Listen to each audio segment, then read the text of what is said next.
The US President Donald Trump says it is an hour of anguish for the United States as he confirmed there are no survivors in the crash involving a passenger jet and a military helicopter in Washington, D.C.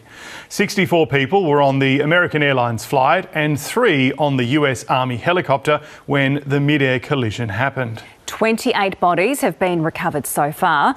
We'll get the latest on the White House press briefing a little later. But first, let's go to our North America correspondent, Barbara Miller, at the scene of the crash. Barbara, good morning. Such horrible news. This is now a recovery mission, I understand. That's right, we're here at Reagan National Airport and traffic has resumed here. So flights are taking on and off here regularly, but beyond the runway behind me, you've got the Potomac River. And you can, if you zoom in there, you can see police boats still working there. We can see what looks like a piece of that passenger plane. The plane was coming in here very, very close to landing at DCA, as this airport's also known, when it collided with the military helicopter and crashed into the Potomac River.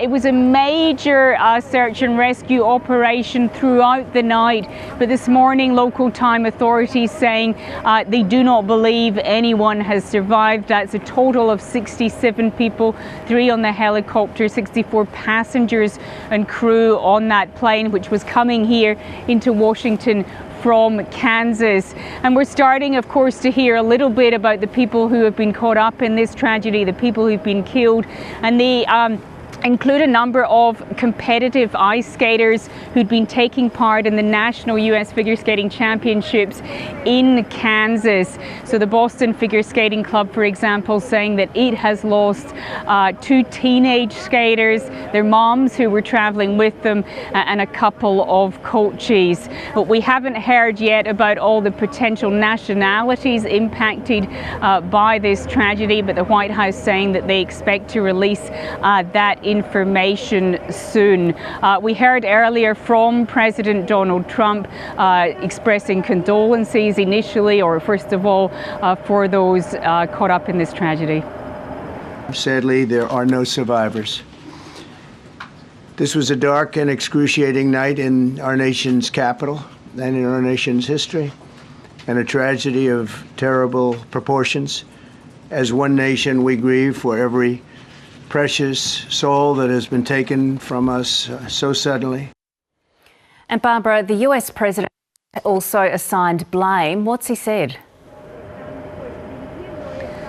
Yeah, really quite shocking comments, I think, from President Trump. You know, after expressing condolences, he moved pretty quickly onto the blame game. He said it wasn't yet known what caused the crash, and of course there's an investigation ongoing, but he had some pretty firm opinions, and he went on to express those opinions, saying that he thought that the warning for air traffic control, from air traffic control to the helicopter had come too late, but he also seemed to heap blame on the helicopter crew, saying that they should have been able to see what was happening. And then he lashed out at the hiring policies of his predecessor, the hiring policies for the Federal Aviation Administration under Joe Biden, and in particular suggested that perhaps policies that seek to promote equity and inclusion in the workplace might also be partly to blame for this tragedy. So really quite shocking and unusual comments from the White House, given that we're still at the very, very early stages of the aftermath of this tragedy, given that, as far as we understand, many bodies are still to be recovered from the Potomac River behind me.